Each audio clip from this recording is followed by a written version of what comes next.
আসসালামু আলাইকুম। C panel Bangla টিউটোরিয়ালে সকলকে স্বাগত জানাচ্ছি, আমি মামুন।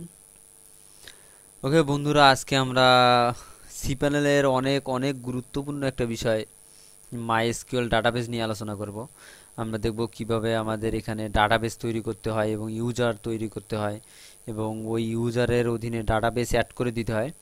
তো সেজন্য আমরা ডাটাবেস তৈরি করতে গেলে আমরা মাইএসকিউএল ডাটাবেস এইটাতে ক্লিক করি।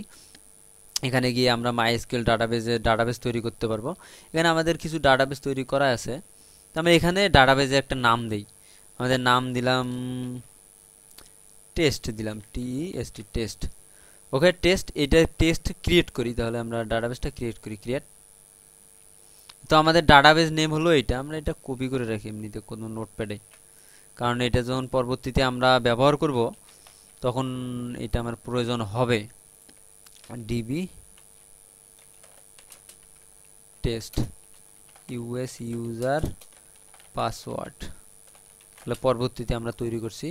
গো ব্যাক, হয়ে গেল। এখন আমরা একটা ইউজার তৈরি করি, কারণ আমরা জানি যে আমরা যখন লোকাল হোস্টে কাজ করি আমাদের বাই ডিফল্ট ইউজার রুট থাকে এবং পাসওয়ার্ড এমটি থাকে।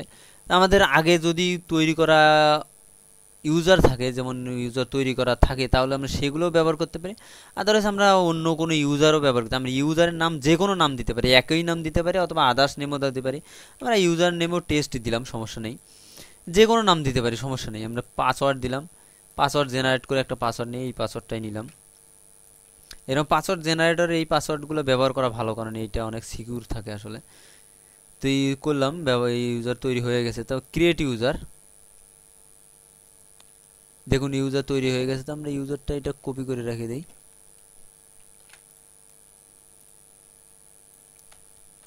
ওকে, এখন আমরা গো ব্যাক করি। হয়ে গেল, আমাদের ডাটাবেস হয়ে গেল ইউজার। কিন্তু দেখেন এই ডাটাবেসটা কোন ইউজারের অধীনে, যেমন ইউজার এখানে নির্দিষ্ট করে দেওয়া আছে, কিন্তু এই ডাটাবেসটা কোন ইউজারের অধীনে সেটা কিন্তু দেয়া নাই। সেইটা দেওয়ার জন্য অ্যাড ইউজার টু ডাটাবেস, এইটা আমরা অ্যাড করে দিতে হবে। কারণ এইটা যদি অ্যাড করে না দেই তাহলে এই ইউজার ডাটাবেস দিলেও কাজ হবে না।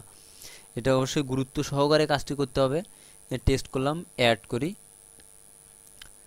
তাহলে দেখুন অ্যাড হয়ে যাবে। এখানে আমরা যে ডাটাবেস তৈরি করব, এই ইউজার মানে এই যে ডাটাবেসটা আছে সেই ডাটাবেস কি কি অ্যাক্সেস করতে পারবে, মানে ডাটাবেসে সে অল্টার করতে পারবে, ক্রিয়েট টেবিল করতে পারবে, ড্রপ করতে পারবে, সব কিছুই করতে পারলে তাহলে অল সিলেক্ট করে দেই, সে সব কিছুই তৈরি করতে পারবে।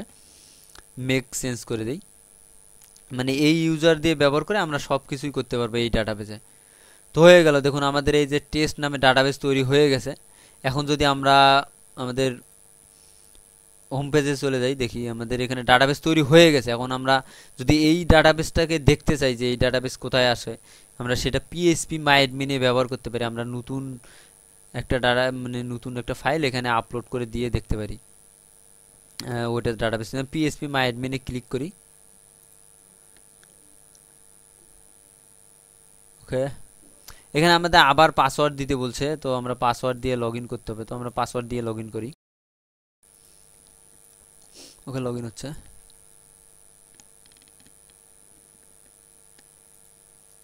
দেখুন আমাদের কিন্তু এখানে ডাটাবেস লিস্টে চলে যাচ্ছে আমাদের পিএইচপি মাই অ্যাডমিন, আমার লোকাল হোস্টে যেরকম সেম আছে একই রকম বিষয়টা। তো আমরা এখানে ক্লিক করে দেখি, এই যে টেস্ট, এখান থেকে আমরা যে কোনো ডাটাবেস এখান থেকে আমরা ইম্পোর্ট করতে পারি, এখানে ইম্পোর্ট করতে পারবো, এক্সপোর্ট করতে পারবো, ক্রিয়েট টেবিল করতে পারবো। আমাদের যেরকম লোকাল হোস্টে যে আমরা পিএইচপি মাই অ্যাডমিন ব্যবহার করছি, local host PHP my admin জ্যাম্পে সেম আছে একই রকম, কারণ এইটাও পিএইচপি মাই অ্যাডমিন, এইটাও পিএইচপি মাই অ্যাডমিন, তো দুইটাই একই রকম, সব অপশনেই আছে।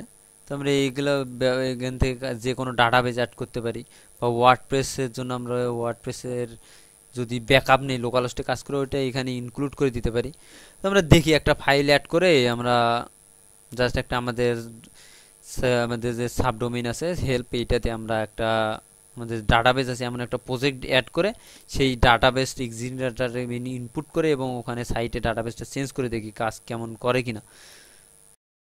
ওকে, আমরা এখানে হেল্পে এখানে একটা জাস্ট আমাদের ডাটাবেস আছে এমন একটা প্রজেক্ট অ্যাড করে দেই, এগুলো সিলেক্ট করে ডিলিট করে দিই, আপলোড করে দিই, তাহলে আমাদের বুঝতে সুবিধা হবে। আমরা অ্যাড করে ওটাতে ডাটাবেস চেঞ্জ করে দিই। দেখি এরকম আমাদের এই টিভিএস আছে, এইটা আমরা অ্যাড করে দিই। এটাতে আমাদের ডাটাবেস আছে, আর কম্প্রেস করে নিলাম। ওকে, আপলোড হচ্ছে, আপলোড আমরা প্রয়োজনে আমাদের এই যে ডাটাবেসটা তৈরি করলাম, এখানে আমরা ডাটাবেসটা ইম্পোর্ট করব, সেই জন্য আমাদের লোকাল হোস্টে এখানে দেখতে হবে। এখানে আমাদের এই ডাটাবেস এখানে যে নামে থাকে না কেন সেটা কোনো ব্যাপার না, আমরা এক্সপোর্ট করবো এখানে লোকাল হোস্ট থেকে এক্সপোর্ট করে। এইভাবে আমরা আমাদের প্রয়োজনে যদি আমাদের এখানে ওয়েবে থাকে, ওয়েব থেকেও আমরা এক্সপোর্ট করতে পারি। ওকে ক্লিক করি। ওকে দেখুন হয়ে যাচ্ছে।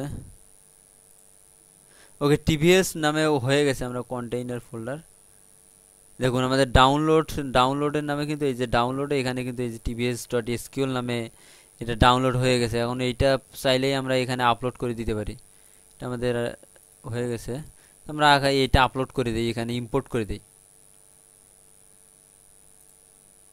ইম্পোর্ট, এখানে আমাদের ডাউনলোড tvs.sql।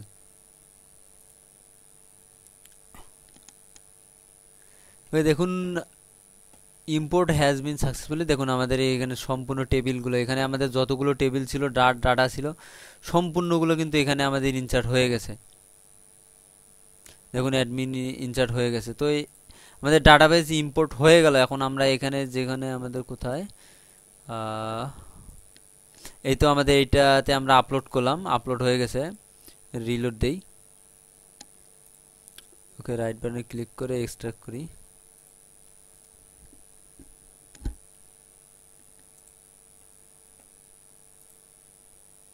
এই পাশে আমাদের হেল্প ফোল্ডারটা শো করছে না, একটা রিলোড দিলেই ঠিক হয়ে যাবে। পাবলিক HTML এর মধ্যে যে এখন হেল্প শো করছে, এখানে আমরা যাই, সিলেক্ট অল, এখানে মুভ করে দিই, হেল্প এটা ডিলিট করে দিই।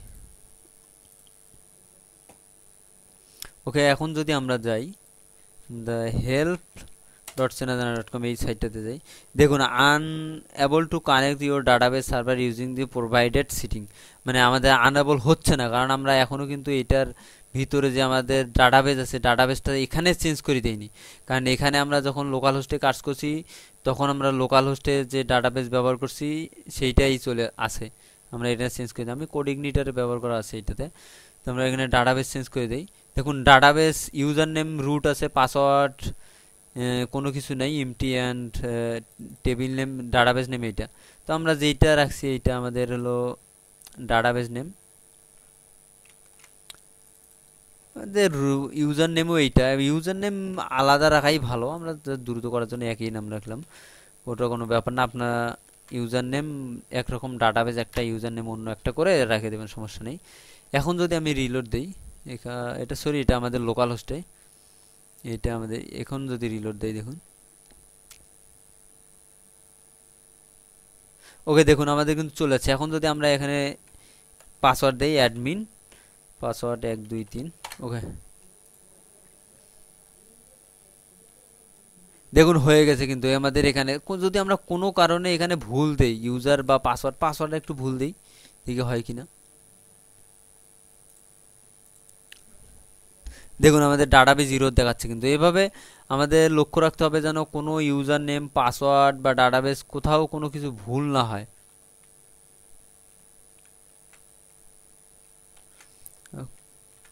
আবার সেভ দেই।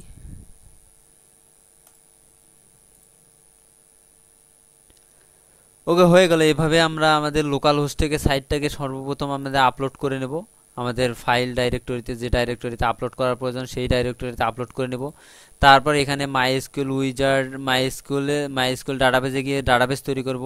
তারপর পিএইচপি মাইডমিনে গিয়ে ওই ডাটাবেসের আন্ডারে অবশ্যই আমাদের লক্ষ্য রাখতে হবে ইম্পোর্ট করার সময় আমরা যে ডাটাবেসের অধীনে ইম্পোর্ট করব ওই ডাটাবেসটাকেই সিলেক্ট করব, ওই ডাটাবেসটাতে ক্লিক করে তারপর ইম্পোর্ট করতে হবে। যদি আমার প্রয়োজন হয় আমাদের কোনো ডাটাবেস ব্যাকআপ নেওয়া, সাপোজ এই ডাটাবেসটা অনেক দিন যাওয়ার পর আমরা ব্যাকআপ নিতে যাচ্ছি, তো এখানে আমরা এই এক্সপোর্টে ক্লিক করে এক্সপোর্টে ক্লিক করে এখানে গো করে আমরা এখান থেকে আমরা ব্যাকআপ নিতে পারি, যে ব্যাকআপ ক্লিক করি, দেখুন এই নামে আমাদের একটা ব্যাকআপ তৈরি হয়ে গেছে। তো আমরা এইভাবে ওয়েবসাইটে যদি আমাদের এক্সিস্টিং আগের অন্য অন্য ডাটাবেস থাকে, অন্য ডাটাবেস যেমন যেটার প্রয়োজন হতে পারে, যা অনেক দিন হলো ব্যাকআপ নেওয়া হয় না, অনেক ডাটা অ্যাড হয়ে গেছে, এইগুলো আমরা এখান থেকে জাস্ট আমরা ব্যাকআপ নিতে পারি। তো ডাটাবেস মোটামুটি এইরকমই, এগুলো ব্যবহার করলেই হবে। cPanel-এও আর তেমন বেশি বিষয় নাই, এগুলোই মোটামুটি, এগুলো জানলেই আপনি অনেক সুন্দরভাবে আপনার সাইটটা ম্যানেজ করতে পারবেন।